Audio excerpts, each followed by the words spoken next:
Hey guys, welcome back to another edition of the Detour Live. We're about to unpack an epic stage of the Giro d'Italia. Scotty, we've got you back on the show again, and there's a little bit of echo again because we're trying the new mics. So we might have I know, it's a shame because it sounded so crisp. But there's feedback. Hang on. So I'll get some. We can work that out. Well, I gotta just say, g'day, Dan. How are you, mate? How are you, John? I'm well. It's a well-oiled machine. Now, we've also got Phil Liggett joining the show, and he's actually waiting in the studio. So we might as well bring the voice of cycling. Man, he's very punctual, isn't he? Hey, he is. On straight away. Well, I respond to these WhatsApps you send me. I know. You're such a good man, Phil.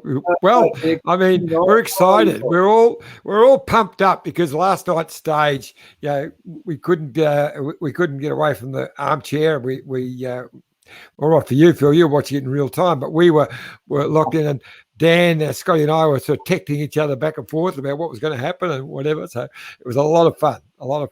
And Scotty's having some troubles with his new microphone, so he's playing games there.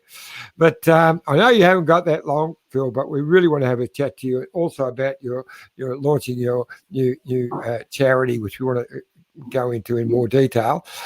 But I thought if you've got a couple of minutes, we just spoke with Whitey. I reckon it'd be great, Dan, if we listen to what Whitey had to say about his great team ride yesterday, and then we can all dissect it. What do you reckon?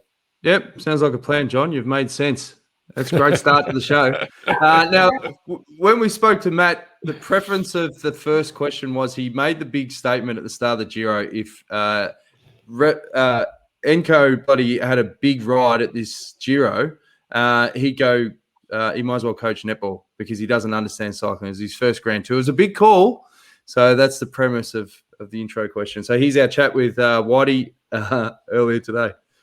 We're joined again by Team BikeExchange Head DS Matt White. Now, Whitey, we got a message from the Melbourne Vixen netball team. They said don't bother putting in your submission to coach the team.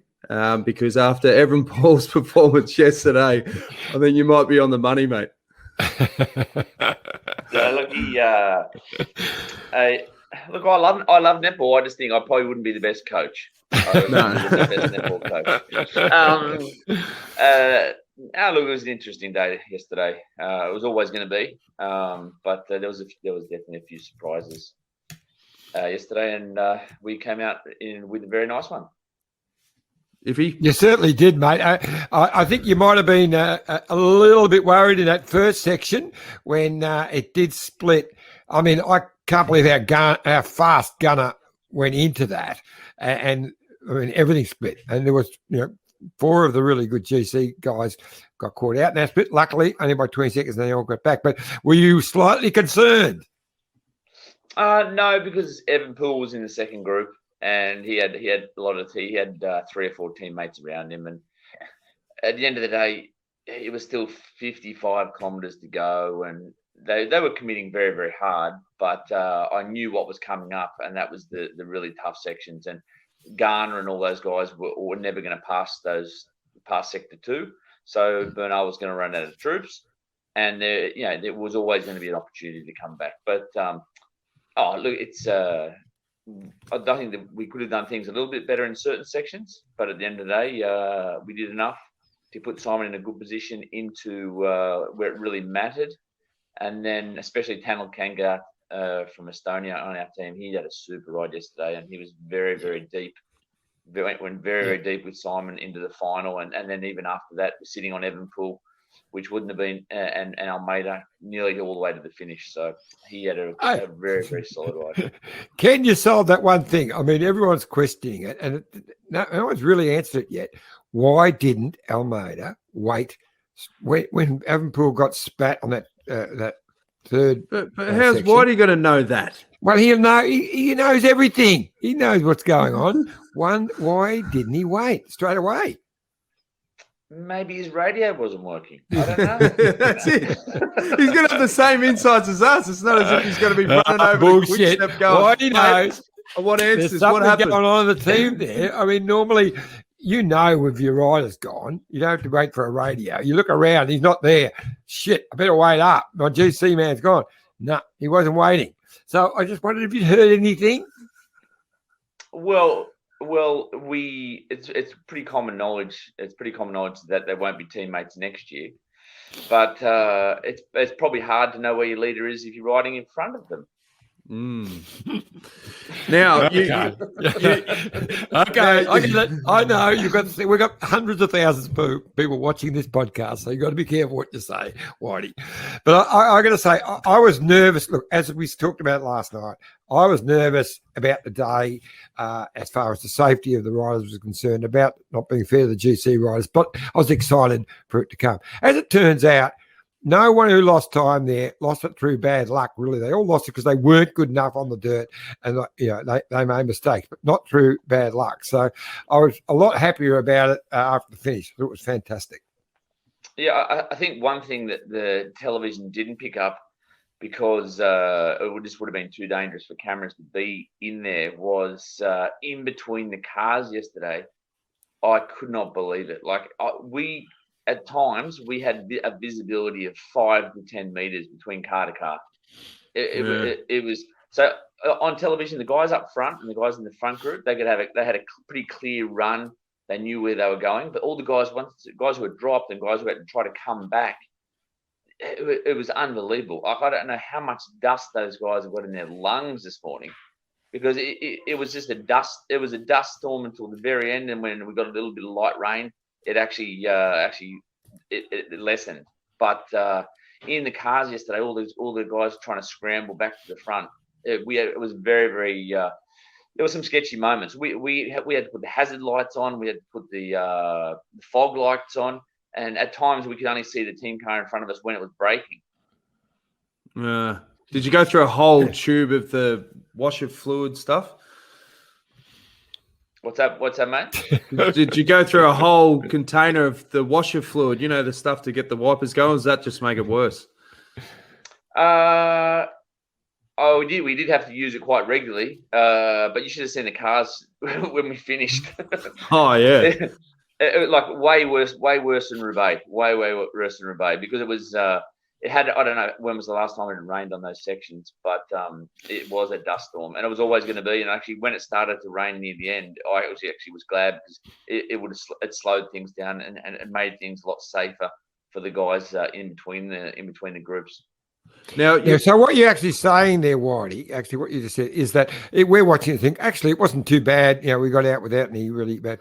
But you're saying now that actually they're lucky. It was pretty dangerous for the riders coming through the convoy and the cars in the convoy. So they might have dodged a big bullet. Yeah, I was very surprised at how few crashes there was. There was a couple of crashes with the cars, but the guy, that group, that front group, it wasn't so dangerous for those guys, the front group. But where the real danger was for the guys trying to get back, and especially on the sectors. And we're talking these sectors, but up to 12, 13 kilometers long. And the visibility in some of those sectors was, well, I've never seen anything like it in my life. I've done Roubaix a few times, and Roubaix does not get that dusty. So, look, no, I think one or two guys hurt themselves yesterday, but in general, there wasn't as many crashes as I expected. But I think also because of the technicality of some of those sectors, guys in general rode a little bit more conservative. Why, to give people a bit of an insight into what effect a ride and a day like that has on the rest of the group, like when they got in on the bus, I mean, what was the overriding mood from? And as you said, it was such a big team effort as well. Yeah, look, we've been around the mark, and yesterday eliminated a few favourites around us, and it just shows that Simon's in a good place. I think we've always known that, but it's just nice, and we haven't even started. We haven't even started the real Giro yet. The real Giro for me starts on the Zoncoin. So we're in a good place, and we've just got to bide our time. And there's a lot of good guys around us, and it's very close at the moment. Bernal seems to be a league above everyone at the moment, and at the moment it's his race to lose. If he, Yeah, and the Zoncolan's not far away. It's on Saturday, isn't it? So getting up to 1,700 metres, but it's a real mountain. I mean, it's 20-something K, and then you're at 13% for the last 5K or something like that. So yeah, it's the difference this year. The difference this year, John. It's the reverse side to when Simon was second behind Chris Froome there. So this side of the Zoncolan is a little bit easier. It hasn't been used since 2003. This side with Gilberto Simoni won in 2003. So we've gone up the Zoncolan numerous times over the last 15 years, but this side hasn't been used since 2003. So it's a little bit easier, but obviously the side that we've been using is incredibly tough. But it's a long, sustained climb, and we'll certainly see out of those GC favourites who's climbing well on proper, sustained climbs. the Zoncolan's going to definitely have a different vibe to it as to when we went up it in 2014, Whitey. It will. It will. We've got a little bit more focus on the general classification these days, then, Dan. And but the one thing I have noticed, and we've been talking about it since the start of the race, is it really does feel like the normal Giro here, even amongst COVID. Now, the crowd yesterday in Perugia at the start, it was the same. It was a normal Giro start, but with 25,000 people with masks on. So I expect the Zoncolan will be massive. It's the weekend, and there'll be a lot of people out and about cheering and supporting all the riders on. Surely Heppy's told a few of the boys in the bus the story about when he did the horses and all that sort of stuff. I think there's a few survivors from that era. Not so many in this group here, but maybe I might give the guys a little bit of a reminder in the team meeting on Saturday, no? Why not, mate? Why not? Take the edge off. That was part one of the chat with Matt White. Now, one of the things that stood out from that was your ability to read numbers, John. Hundreds of thousands of viewers on the podcast. That puts us on par with Armstrong. You want to do me tax returns? Well, it's getting close. We're improving all the time, mate. I'm just singing our praises. It's fantastic. Phil, before we show some of the other interview, what were your thoughts on the epic stage 11? Well, it was wonderful. I didn't catch the whole stage, but I seemed to catch all the parts that mattered. I saw the look. I saw Almeida in, wondering where the hell Van der Poel had gone. And Matt is right. This tour hasn't begun yet, and yet we've seen a lot of the favourites written off the script already. Dan Martin went yesterday, in effect, but the man that came out on top of the pile in a tough stage, and he's pulling this stunt every day, sprinting away near the end from the other contenders and snatching the points, and that's Egan Bernal. This guy is going to win this bloody tour by probably 5 or 6 or even more minutes. He is looking so strong. I feel sorry for Van der Poel, and that's because the guy is soaked in talent. He had a terrible crash, as we know.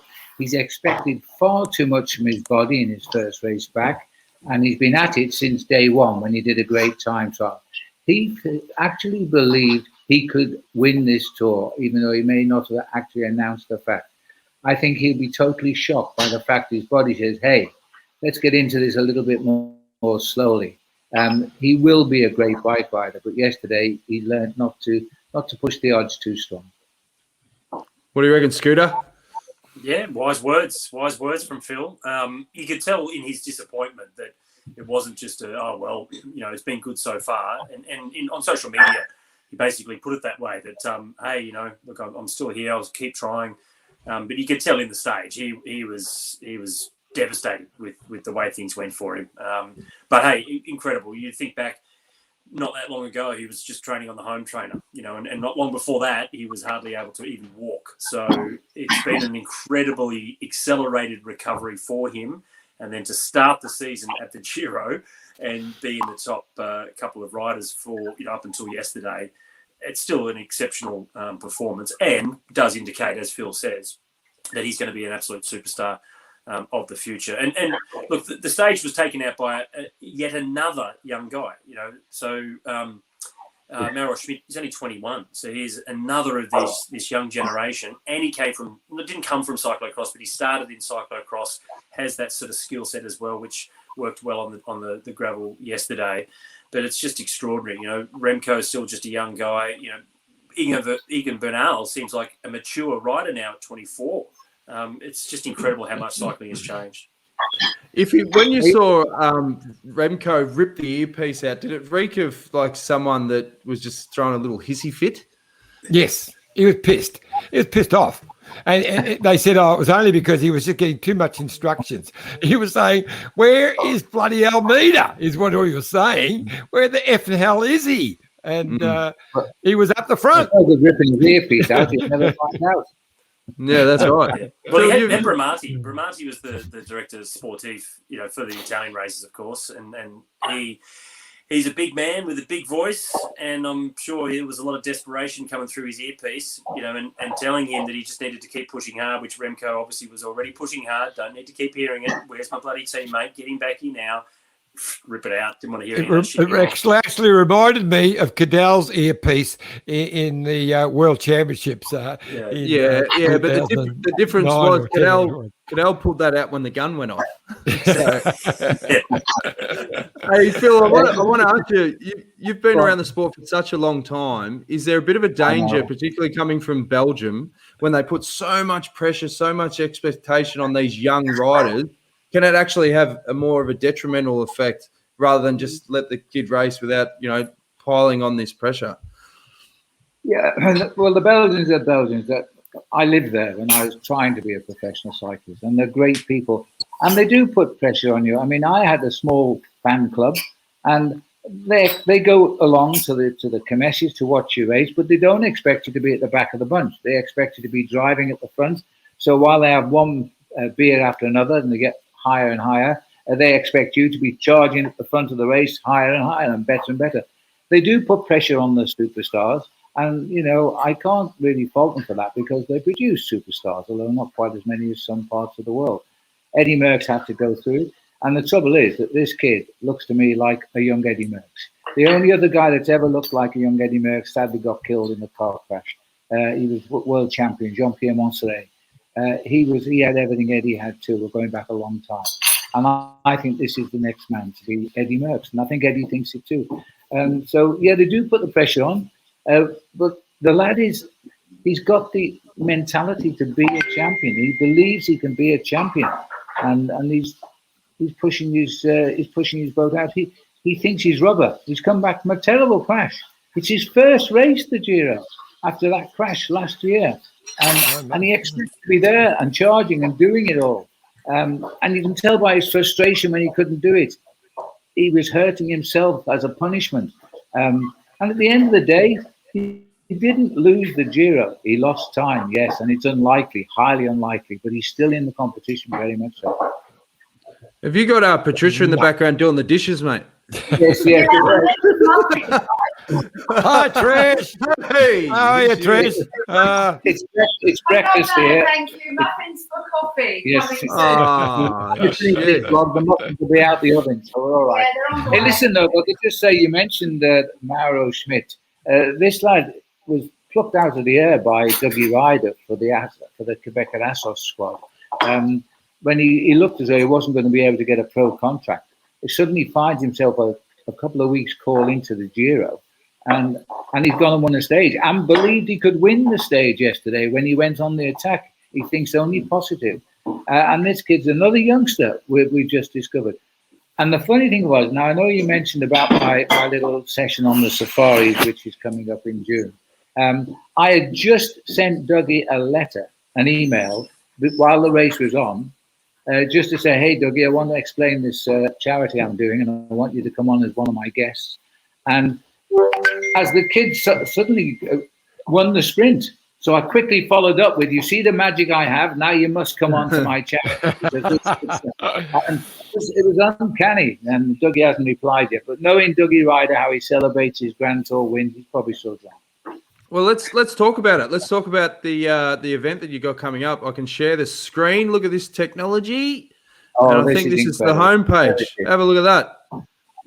So that is the homepage, and yep, it's. If people want to go there, this is the address. Thank you for that one. That is it. It's Phil Liggett's Safari Peloton. We're going bushing on the bike with the app fullgas.com, which you'll get all the information from if you if you log on here. We only announced it 48 hours ago, and people have sent me already $2,000 in donations, and we've got 35 riders in my peloton so far. The dates are on there. There's 4 days. It's $40 US to enter, and the money, all the money, goes to the charity, which is all about Karieka, which is a private game reserve. And because it's a private game reserve, the rhinos are roaming free here, by the way. And you can see we've taken the horns off because of the poaching. And this is where the money goes to anti-poaching, etc. That's me and Trish outside our property in Africa. Don't know where they got that photo from. I was quite young there, wasn't I? The actual full guys. You're looking good, though, Trish. The full guys app, there which you will find, the full guys app, which you will find, is an app which is not a virtual app. The rangers on the 15,000 hectares of land have gone out and ridden the whole area on mountain bikes. So those real pictures, and they've ridden. In fact, the reserve sent me just an hour ago some of the clips from the film. He is actually riding alongside a giraffe, which is with him on these mountain bikes. So it's all very special. Now, what the guys do when they enter, and the girls, they just come and they come. We send them the Zoom link once they've entered, registered. They come on board. If they've got a smart trainer, they get on the smart trainer and they literally ride, or they can watch if they don't want to ride. And all the money is going in there. Now, it's desperate, John. The whole thing is desperate because of COVID in South Africa. There's no visitors allowed in the country. Nobody can get there. I can't get back there at all. And this particular reserve relies totally on big paying visitors because it's so expensive to run. And the local people who live in the tribal areas, communities around the area, are all employed by Karieka, as well as the animals who are protected and roam free as far as they want to go. So that's it. I've got Phil's safari peloton. I've always wanted to have a big peloton around me when I'm in the bush with the lions. And we just pedal. Each ride's just over an hour long, and there's 4 sessions. And I've invited a few famous people, riders and vets and stuff, and they'll join me online, I hope, and I'll talk with them, and you can talk. Well, we'll commit now. So Scotty and I'll ride. And as you said, there's a viewing option for Dan. So it sounds like a perfect plan. Time to get a smart trainer, Dan. No. I'll sit back with a glass of red and commentate. I don't blame you. Hey, Phil. Yes. Question to you, and without notice, so I'm not sure if you know the answer, but do the rhinos? Does their behaviour change at all? Is it noticeable when they have their horns taken off to avoid the poachers? It's a very good question, Scott. And the answer is basically no. We've actually, when we took horns off where I live, further up in the northeast of South Africa, we took horns off quite a few rhinos, about 90 of them at the time. And by the way, for a year now, we've never had a rhino poach, so it's working. But another rhino roamed onto the patch. I think he came across from the Mozambique direction through the Kruger. And he came onto the patch where the dehorned rhino was and took him on in a fight. And the horned rhino lost the fight. So we were afraid that the horn being taken off would cause an inferior situation with the dehorned rhinos. But it's worked out, and it's absolutely fine. And so the answer is no. We're very, very happy about that because that was the big concern. You're absolutely right. That was the big worry. We've got a couple of fan questions and comments coming in. Obviously, Wendy Superfan, hi, Dan, John, and Matt. And obviously, hi, Scott and Phil. This shows that they don't miss a trick, Phil. Ian Thomas says, hey, Phil, what's happened to your Giro pink light fitting that we saw last week? Oh, all right. Then let me go into the... I'm in a different room, that's all. Turn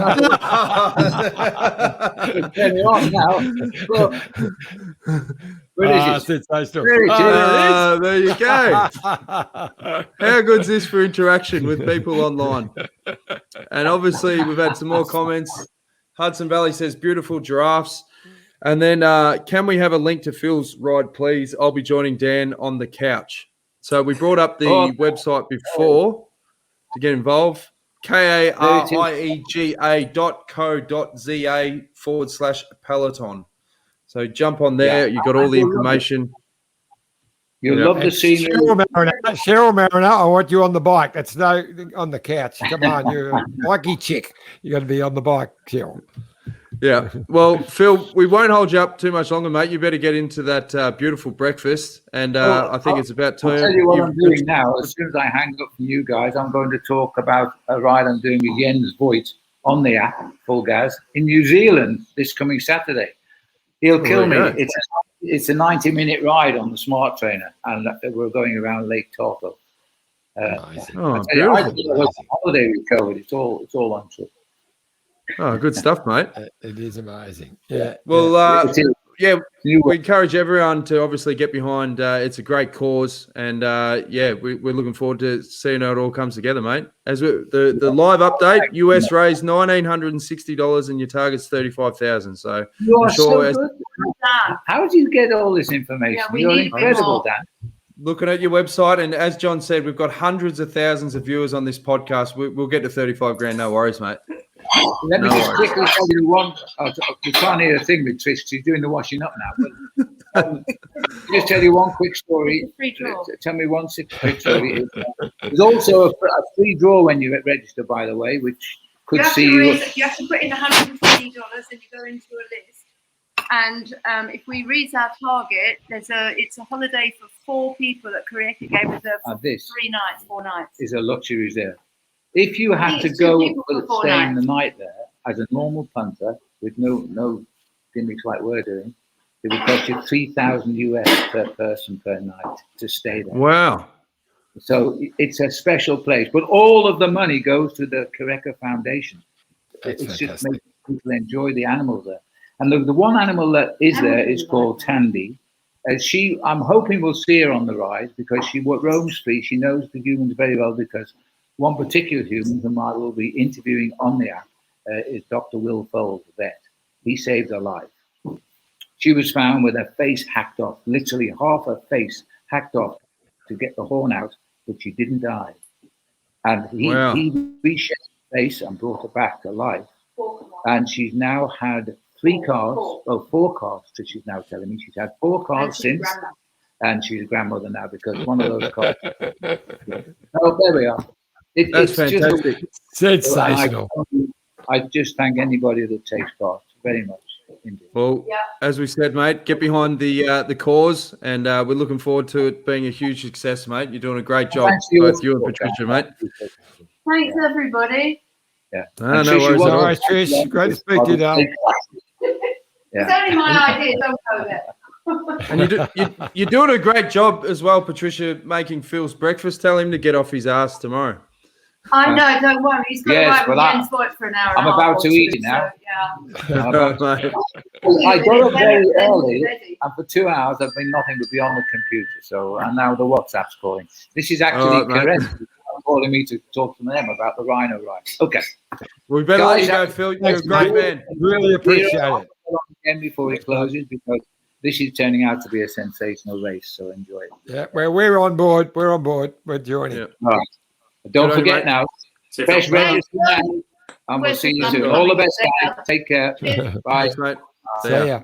Bye. Voice of Cycling, Phil Liggett. Guys, before we get into unpacking yesterday even more and the other 2 parts of Matt White's interview, let's have a quick word from our great mates at BikeExchange. Look at this bike. You think it's just a bike, right? But it's not. It's a bike. 374 people are looking at. This guy, this girl, them, all looking at it. People from here, there, and wherever this is. People that are looking for a bike. Or just a piece of it. Amateurs, semi-amateurs, and pro-amateurs. This guy wants this bike, but with this crank and these bars. This could be the perfect match. But not this one. This girl has a bike to sell, and thousands of people might purchase it. Eyes on Bikes help grow small businesses. His, hers, yours, and the latest data and insights help those businesses keep moving. We are the world's #1 bike marketplace, with over 500,000 products and 900 brands, where buyers and sellers are brought together in a place where a bike is never just a bike. BikeExchange, where the world buys, sells, learns, and rides. Thanks again to our great mates at BikeExchange, and the money's coming in, boys. Ian Thomas, I'll donate to Phil's event just for him being a good sport and showing he didn't smash the lights. So, good on you, Ian.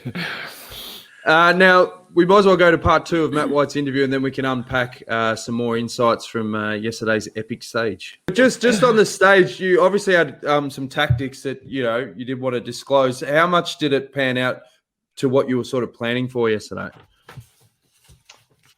Yeah, a lot of it as planned. I think we all knew that the first sector was going to be crucial because, as expected, everyone in the bunch arrived at the first sector together, besides the riders in the breakaway, and so it was a mad fight to get into that sector. So that was expected.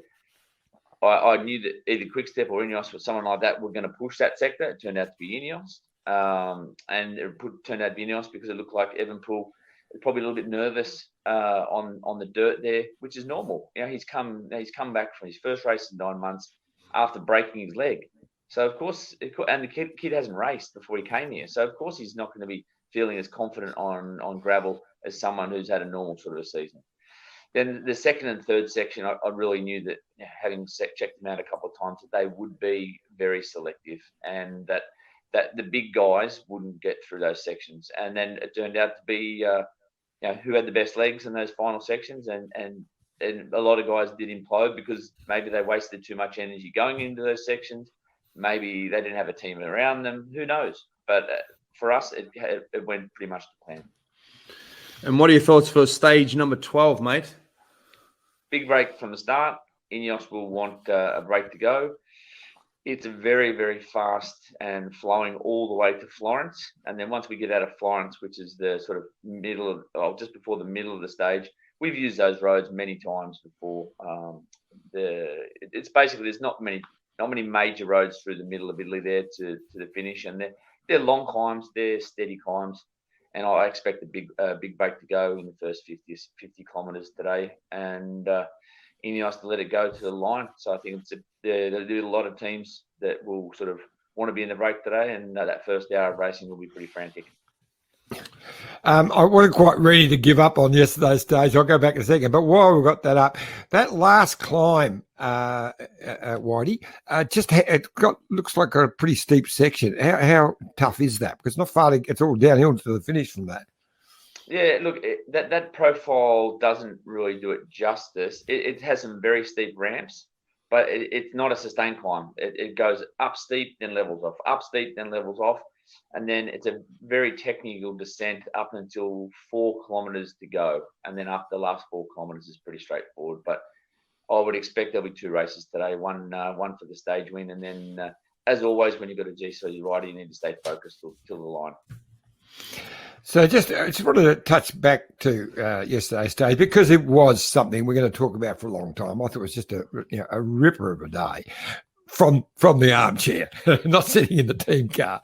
But I was surprised with Evenepoel that just how badly he was descending on the dirt. I mean, he was just losing the wheel. The minute the road started going downhill, he was just dropping off the wheel and trying to come back. And in the end, he just blew up. It wasn't really the dirt. He just he blew. So I can't see him, really figuring the top 10 as this race gets into. We're not into the real mountains, which we haven't even got to yet. Oh, I'm certainly not writing him off. I think he's a once in a generation talent, and until he's totally out of the picture, I certainly won't be giving him any chance to get back into the race. John, have you not learned anything from the Giro? I've written him off. Surprises. I've written him last week. He's gone. No. I was his biggest. I watched him yesterday. He's not coming back from that. Sorry, 21. Ciccone, I was surprised to see him crack towards the end. He'd been going so well. Matter of fact, he was the one who was best sort of covering the moves of Bernal up until yesterday, but he just cracked. And his teammate was riding for. I couldn't believe Nibali was doing so much for him. Very unusual. Oh, I think we all know Vincenzo had a very different preparation for the Giro, breaking his hand a month ago. and Ciccone is a guy. He's shown some really good condition here, and look, he might have lost a little bit of time in the finish, but he's certainly been on the up and up, and he's a class rider, and probably Italy's next generation GC leader. And Dan Martin, you wrote him off. You said he wouldn't handle the dirt. Or maybe I said that. You said no, that was definitely you, John. I will never say anything negative about any riders. Must have been me, ones but who I've worked with in the past. He lived up to all my expectations, which is a shame because I'm a big fan of Dan, but he doesn't handle that sort of roads very well. But I was very impressed with Bookman. That move of his, in the final part of the climb was a really strong move. But gee, when Bernal put the hammer down right up to him, he looked very impressive. Yeah, look, Bookman's a class act. People might forget he was fourth in the Tour de France 2 years ago. So he's no stranger to the pointy end of general classification rides. So I'm not surprised with his ride. I think he's a class act. He's Bora's sole leader here, and I think we're going to see more of him when we get into the high mountains next week. I thought Sagan was their sole leader, mate. So there you go. That's how much I bloody know. Well, that's on the flat stages. Oh, okay. And now I see a strong rumour. It's getting more and more heat that Sagan could end up in the Wolf Pack next year. Yeah, nothing would surprise me. I think it could be positive. Who knows? But I think people are joining the dots there because of Specialized and his relationship with Specialized, and there's only two teams who are riding Specialized bikes, and one of them is the Wolf Pack. So.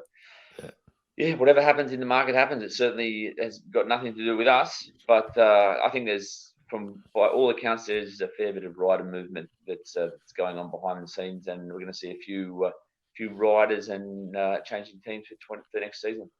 Well, that's almost like a swap over with Martin going over to Bora and him going. It's almost like a clean swap. Yeah, well, the thing is, all it is rumours until August because none of the teams can confirm it. So we love a rumour, mate. We love a rumour. But where there's smoke, there's usually fire. But I have no idea the final movements are sort of guys, mate. John, you've got to stop cutting me off. I watched that back and I cringe. It's great. I'm actually maybe even in front in this episode. Scotty, have you noticed with John, you've got to be like the finger just doesn't work anymore. When you want to ask a question or do whatever, you've got to be so sharp. You've almost got to cut the person's answer off just to get the next question in. It's almost like coming to the final of any race and it's only like 100 meters from the last corner to the finish line. You have to be into that last corner first, and John's desperate to get there before you. Mate. And if you don't, you'll bloody miss out if you don't. Hey, we encourage everyone to ask questions, get involved online. We'll read a lot of these comments out. Clinton Donkin says, loving the pod from Dublin, and yeah, she's pissing down. Where can we get the Cooker print behind Scooter? I'll let you know. That's Sandy's. I actually just grabbed that off the wall outside. I've got to take it. I haven't been putting it back every day, so we've got a bare wall outside here. But I need to put that back up again. So I'll ask Sandy where that came from. Yeah, you're gonna have to find out because she's starting to go viral. Carolyn Harbeck, Carolyn says, Matt, we obviously pre-recorded that. Do you think gravel road sections will be in the Giro from now on, every now and then? What do you reckon, Iffy? Look, I think it'll be an every now and again, like Tour de France do with the Roubaix section. They probably, every couple of years they bring it back if it's in that region and whatever. I think that's what they'll do. I mean, they've done it a few times, but this one was a bit more than they've done in the past. With the Strada Bianca roads, they've done them a couple of times, like when Cadell won and another time since. So I think this is the fourth time they've done it in the last 10 years. So I think it'll be something like that. And also we've solved the mystery with the Cooker print. You get it at Kmart, Lee Barry. So there you go. All right, I won't ask Sandy. Now It was interesting, the insights from Whitey, the fact that you look at it on paper and the riders got through relatively unscathed with that stage, but it's the danger that it causes behind the race. If you've got visibility of 5 feet or whatever with the dust, I mean, they really did, as you said, dodged a bit of a bullet. I reckon, Scooter. Yeah, and look, the more you do it, so if they were to say, okay, let's do gravel like that every year, then there will be a major incident and a really nasty accident, and who knows how bad it could be. Because the odds are, if you're in that dangerous situation, and us that have been in races know the intricacies of the convoy and all those sorts of things. But if you've got someone like Matt White who does it for a living, been doing it for a long time, talking about the dangers and how it was a sigh of relief to get through it because no one was that seriously hurt, then yeah, eventually there would be a serious issue, I think, if you were to do it too often. So you've got to put that into, you can't just say, oh, hey, look, no one died, so let's just do it again. So, well, okay, you've got to make sure you minimise the risks going forward in anything, whether it's putting barriers up or whatever it may be.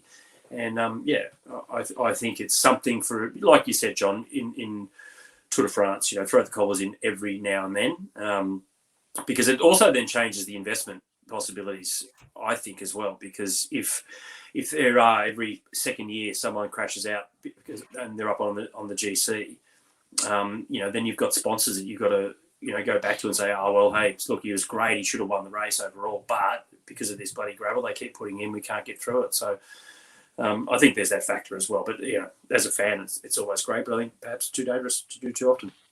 Well, Wendy Superfan asked a good question. Would it be better if the dirt roads were sprayed with water prior to the riders coming through? Iffy? Not bad. I mean, it's interesting that Whitey said that little bit of that drizzle that they got near the end made a huge difference. Look, if it's really, remember that when it was muddy, when Cadell won, most of the riders hated it. So you probably wouldn't get a lot of fans from the riders if you started watering the road. And here's a good one, Scooter, on LinkedIn. Patrick Verras says, what does Almeida do? Ride for himself or keep supporting Evenepoel? Well, he's paid to keep supporting Evenepoel, so that's what he should be doing. But I think that was the problem that we had yesterday, that he was he sees that he's out of the team at the end of the year, so look after himself a little bit, not so focused on his teammate. And look, he's also Evenepoel himself. If everything just stayed as it is now, we've still got, of course, the big mountains to come. But if he was still, he's only 2 minutes 22 down, I think it is. So if he was to stay in that position coming into the final time trial, he's finishing on the podium. That's how good a time trialer he is. So, okay, lots of big mountains still to come. And he did cook himself up. You were right, I think, John, and in that it wasn't that he was, in that front group and just got dropped. He was riding so much harder than everybody in that front group because he just wasn't great on the dirt. So tactically not as good, wasted a lot of energy and cooked himself up. So Almeida, their best chance is still to look after Remco. And when they get onto normal roads and normal climbs, then see how he's feeling. So we'll see what the discussions, if any of it comes out. But momentary lapse of reason, perhaps, from Joel. And, he'll pull his head in and remember that he's getting paid lots of money. Exactly right. Look, Almeida will not. Sorry, got you again, mate. Almeida, is out of the GC. He's a lot further back than Evenepoel. So he's got no chance. So until Evenepoel is completely out of the GC, Almeida has to ride for him. Then he can go for stages. He won't be going for anything else. But, look, we know how good a time trialer he is, but for me, it's just a matter of time. But come Saturday up Zoncolong, it'll be zoom out the back. Well, and to his defense, all right, put yourself in his situation. He wouldn't have expected Evenepoel to get dropped. And there's so much noise and he's at the front and he's riding in front of Evenepoel, but he wouldn't have expected him to get dropped. Like, you still would have thought, all right, he's sitting on your wheel. As Whitey said, when you're doing it, protecting someone, you actually don't ride in front of them. Whitey put it much more politically correct than that. What was he doing in front of him? What Whitey was? Well, you meant to ride, aren't you? Meant to get him out of the wind? No. Sitting in a bunch, you sit behind him and you look after him. You don't not know where he is. That's a different thing if you're at the front, but they were just sitting there were 10 riders apart. If you're not riding Mm. next to him or just in front of him, you don't know what's going on. He knew. Come on. Yeah. You just have a look back. You know when the rider's gone and their radios were working. All right, so let's not mince words. It's a dog act. Yeah, well, Probably. Yeah. Yeah. Hey, but Book, how good was Vlasov was really good. He's only 45 seconds down on Yeah. overall. Bernal, obviously, standout rider. Okay, every time it looked hard, he was going for it. He was amazing. Gap Vlasov at the end as well. But it's still only 45 seconds. So after all that hard work, the gap is still pretty small. Bookman, in the big mountains, you'd expect him to do well, especially after, being fourth in the Tour de France. So he's proven that he can do that before. He's a bit of one of the older guys of the group. He's 28. So you would also think that he might be still pretty good in that third week as well, proven performer. So he's had a good one. So there's another rider that we kind of weren't talking about, and all of a sudden he's back in the mix. And it's going to be interesting on the first big mountains to see how Yatesy goes. Yatesy was a big winner, I think, yesterday as well. Like, he lost 20-something seconds, only not much, of such a difficult, challenging day that he was nervous about. It was, 26 seconds down. So he didn't lose that much. He's still right in the mix. He's only a minute 22 down, still with so many big mountains still to come. I don't think he's going to match Bernal, but there's definitely a podium possibility there for Simon. Well, anything can happen in the Giro, particularly, someone could get gastro. Here's the last part of Matt White's interview.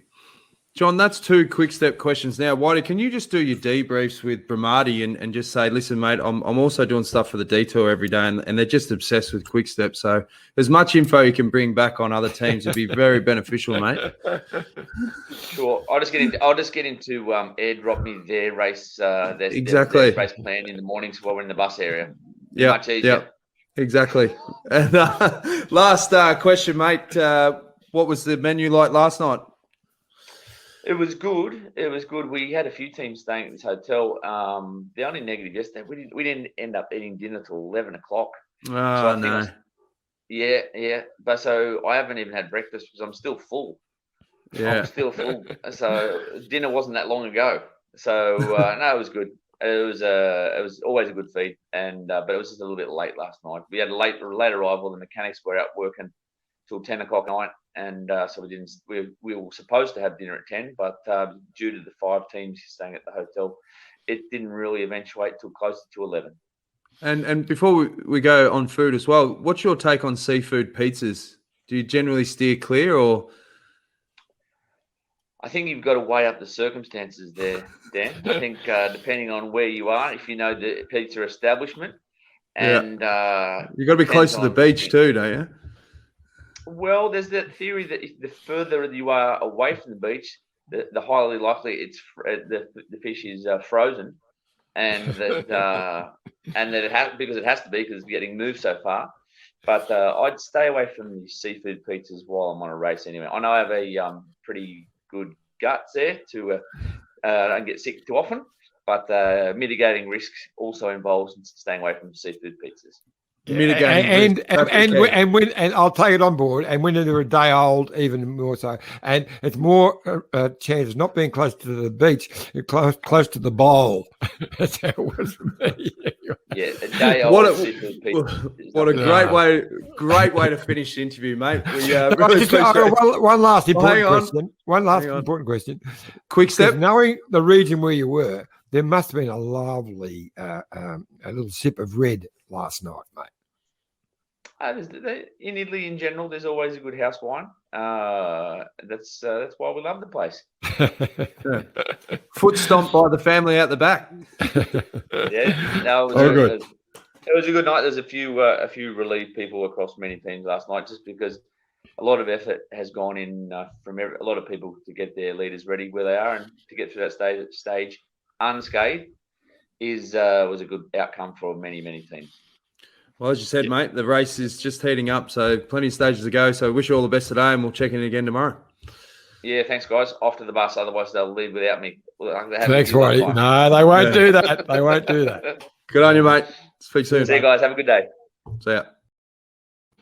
Whitey said at the very end there that they left without me one time. That happened at the Vuelta when I misread the WhatsApp message, and I walked out and it was like tumbleweeds, like buses, cars, they're all gone. And I remember absolutely shitting myself and ringing Steve-O, going, Steve-O, what's going on? He goes, Dan, where are you? You're not on the bus. I said, yeah, no shit. I'm at the hotel. He goes, mate, we're half an hour down the road. Like, you're gone. It was like an hour and a half to the start. I just got into the race doctor's car. He was packing his bags. I said, mate, you got to help me out. I don't think I say. He said, just jump in the back. Mate, this guy was doing 180 on the freeway. We caught the bus in, 20 minutes. And then the bus driver's driving along and I'm hanging out the doctor's car and gave the team bus the thumbs up. And the guys are like, what the hell's going on? What's he doing in the back of the doctor's car? So I dodged a bullet that day. But when Whitey was talking about the food, Scooter, it reminded me of when we went to the Giro in 2009. And I think we ordered the bolognese one night. And it just said ingredients was meat. And horse is a delicacy in some parts of Italy up there. It is, isn't it? Yeah. It's something that we Aussies don't typically choose to eat. Like I say, if you go to some countries in Asia, there's another type of meat that's often on the menu. And Belgium and the Netherlands as well, they're pretty big with their horse. But yeah, cavallo in Italy. Should have said nay. You should have said nay. Nay to the horse bolognese, thank you. But far lap was a bit chewy, but still got through it. Now, is there anything else you want to unpack from the Giro, or can we move on to the Australian Olympic team selection? Hey, watch it. Look, Whitey didn't go into too much detail about the final climb tomorrow because these are pretty long. You've got an 8K climb, 17K climb, 15K. They're Cat 2s, but these are some decent length after a pretty gnarly day yesterday. And then that final hill, it's only a Cat 3, but the middle section, about 4K of it, average is 9.5%. And there is a pinch at 14%. So I think he's right that it'll be a breakaway fighting for it.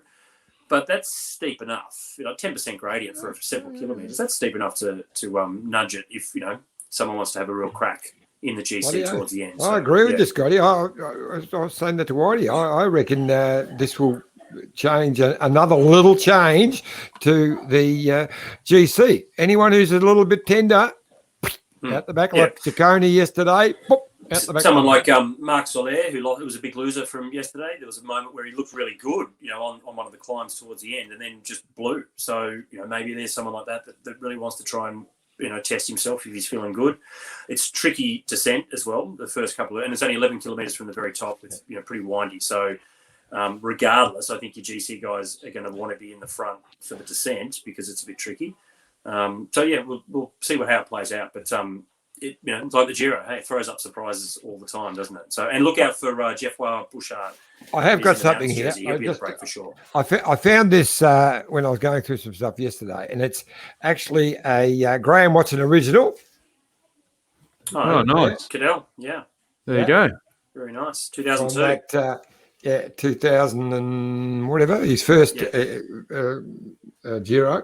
And that's an original, which I've promised to Cadell. So he's when he gets back, hopefully early next year, I'll give that to him. But promise Cadell is the highest bidder on eBay. I can tell you a story about that year, because that was the one where, so he went into the Jersey, and then the next day, was it the next? No, he went into the Jersey, and then on the penultimate mountain stage, he lost like 15 minutes or something like that, 14, 15 minutes, and went way down off GC. And, that was just, body management, didn't understand the long tours, the Grand Tours, his first Grand Tour, that kind of stuff. But because I was in the team, I wasn't at the Giro, obviously I didn't ride the big ones with him, but I was in Mapei that year. And Andrea Noe, who was like the experienced rider from Mapei, he was telling me that, Cadell, obviously, then he learnt what to do as a professional road rider, but he said that year what he was doing was Mapei would go to the front and start riding tempo on the climbs, and Cadell would sit like in 30th wheel. So Noe would go back, grab Cadell and say, mate, come to the front. And then after the stage, explain that if there's a split, if there's a split in the peloton and we've caused it and you're behind it, how stupid are we? So, just if we're going to be riding on the front, you need to come up and sit with us. And then mate, if you look at... Everyone knows you can't ride in front of the riders. You've got to be to the side or behind. It's common knowledge. No, Exactly. don't turn things around from what the facts are, Dan. But then, whatever. But going back, but so you're right. But what cost him? So calculated.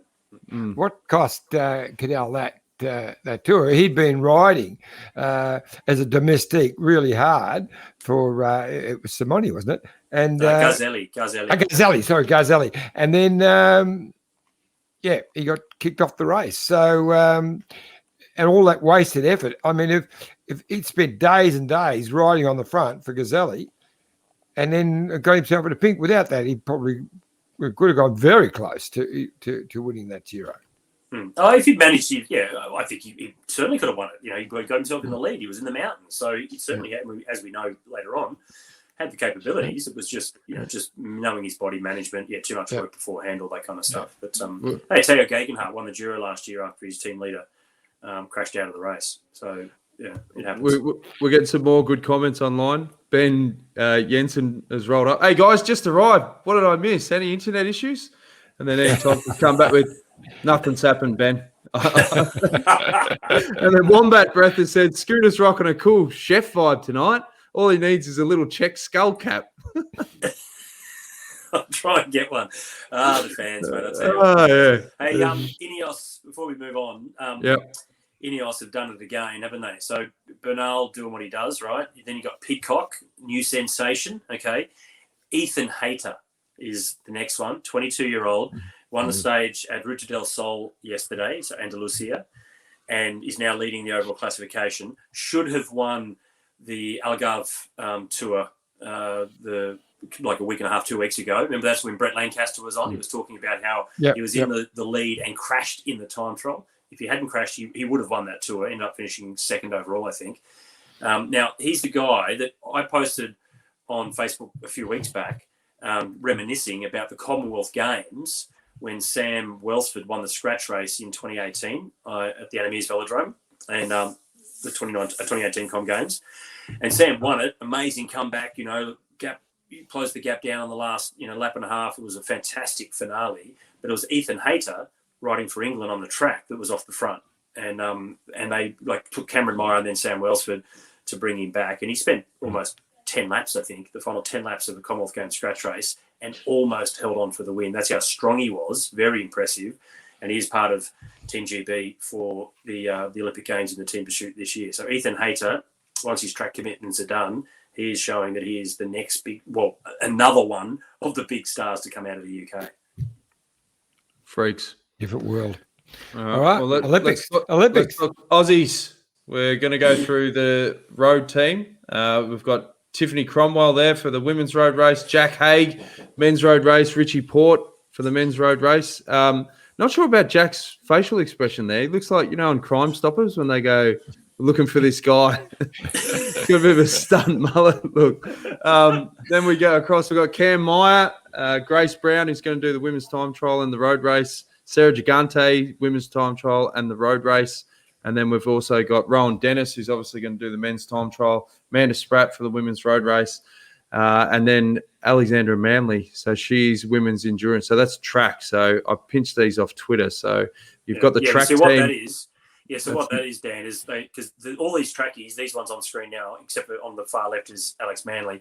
She hadn't been named until today. So she was named because the road riders and Alex, because Alex is actually the addition to the team after Amy Cure withdrew after the postponement last year and she retired from the sport. So all the road riders were named today, and also Alex as the extra person that's been put in to take Amy Cure's spot. And all the other trackies have been already named. Yep. Iffy, any surprise selections or pretty straightforward? So the road team. So who is the men's road team again? Give me the whole... Who have I missed? I didn't see Michael Matthews in there. No, he's not. So your men's road team, guys, is Richie Port, Jack Haig, Rowan Dennis, and Cameron Meyer. Oh, okay. Because it didn't say Rowan. It just said time trial for Rowan, but he's riding the road race. Well, that's to be determined. It comes down. How many can ride? How many can ride? I think that could be the problem. Could be I might only be three or four. I actually don't know whether Aren't you a selector? Not for the road, no. No, No? not for the road. Oh, I'm not. okay. No. You're just you always were a trackie. Yeah. So It's starting to sound like Neil Mitchell, Johnny. No, but what the situation here is that we've got Cam Meyer, Aussie road champion, but we also have the Madison on the track, and he's a multiple world champion in that particular discipline. So, and also team pursuit, depending on how things work. So you've only got a certain number of riders slots allocated for the track versus the road. And if you can slip someone like Cameron Meyer into the road team, then you can bring them across onto the track. If need be. But I'd like to know what the numbers, how many can ride from Australia. I think we might be 4, because I'll tell you what, it'd be hard to leave Rowan Dennis out of that road squad. Not only we know how super strong he can be, he could win the damn thing. So I wouldn't be leaving him out of that road race. Yeah, and I don't know. I haven't been involved with any of that, so I'm not really sure. Even just the quotas when it comes to the road, I don't know really any of that. But and look, Rowan, I know that Rowan will be going there fully focused on the time trial. That is what his whole year is about this year. So whether he feels that he's got the legs to then also do the road race, can he help out a little bit? Who knows? It's pretty hilly. Richie has never proven himself as a one-day road rider. In any one-day event. Yet he is our best climber, so you've got to give him a shot, and hopefully this is the one that he can prove himself to really be up there and be a contender. Yep. Well, it's going to be interesting. Any surprises with the track? It'll be all pretty straightforward with all the lead up, particularly the 1 year delay. Yeah, well, that's been the challenge for all of the countries, is to manage the mental health and the focus of all these riders. So all the ones on screen there, they're all part of the track endurance team. None of the sprinters. One of the sprinters in there, Matty Richardson. But most of the track team pursuit guys and girls, Nettie Edmondson in the front here. Down in the middle, down the bottom of the blonde, that's Maeve Plouffe, who's one of the young riders that has only just really come in these last couple of years, and she's an absolute sensation. The rest have been around for a few years, Georgia Baker, Ashley Ann Kudnoff, and also Alex Manley. But Maeve Plouffe has got an incredible amount of horsepower, and she forced her way into the team, basically. Towards the end of last year, she is so strong and someone that's going to be great in the team pursuit. Luke Platt amongst that group as well. So remember Luke Platt, who after these games rumoured to be heading somewhere else to race on the road next year in Europe. So that'll be interesting to see how that all plays out for him as well. He's only 20, the youngest in the team. Is this Lee Howard's first Olympics? No, he was in London 2012 as well. Yeah. He's stopping. I actually have been texting back and forth with Luke over the last few days, and he tells me that their training is going really, really well. They're doing really well. Hey, they did some trials, guys. It's not common knowledge, but they try to keep it all pretty secret. They've done a couple of trials, and also we've got 200,000 people listening to this, mate. You got to be careful what you say. Several hundred. They did some trials. And the times they did in the trials gave them an enormous amount of confidence, because remember the World Championships last year, they didn't ride to what they would have hoped to, but they were trying to train through the Worlds to get to the Olympics. But still, it was a bit of a kick in the butt for them. And the times that they've done in these couple of trials that they did have been exceptionally fast. So that's given them a lot of confidence. And our group has really come together and bonded incredibly well. And they've taken a lot of motivation, both the guys and the girls, all the way through to this point. So, things are looking pretty good. Fantastic. A couple more comments before we go. NCPC Prez 1 says, well, I didn't see Michael Matthews in there. ... Nothing wrong with your eyesight. Iffy. And Cheryl says, SBS says 4 for each road race for the Olympics. So, sensational. Yeah. So Rowan will ride, and I think Cam will be there to do what he can, but more so there to do what he can on the boards, which is what he's so good at. Yep. All right. Before we go, what was your predictions for stage 12? Who's going to win? Just if it's breakaway, it's a chook lotto. Yeah. I tell you, look, he might have hurt himself yesterday, but Bettiol from EF, if he gets himself in a break, if they let him, he was really good yesterday, and he is hunting for one. What about Taco? He could go again if he. Well, he was in there yesterday. Old Taco, he was having another bash, but we love a taco, don't we? Yeah, and a burrito. I'm going to give. I'll give old Tommy the Ghent. I'll give him another bash, even though it's probably a tad too mountainous for him. I know he'll get in that break and go for it. I'm going for George Bennett. I think he might be a good one. He's going to be. He was good yesterday. He He spent a fair bit of bickies though. Whether he can come back from that. Showed some good character though, didn't it? That's good on him to have a real crack. Like it didn't work. Who knows what he was thinking? But you thought, oh, well, maybe if they weren't going to really chase, he could have got a bit of a gap. But they brought him back. Good on him. Yeah, exactly. All right, that's it. Wombat Breath. Thanks for insights and memories, guys. Great show as always. Good on you, Wombat. We'll see you all again tomorrow. As we always say, make sure you tell your mates. YouTube.com/The Detour Podcast. We're also on Apple, iTunes, Spotify. Give us a rating, review, and we'll see you again tomorrow for stage number 13. See you then. Cheers. Cheers, guys.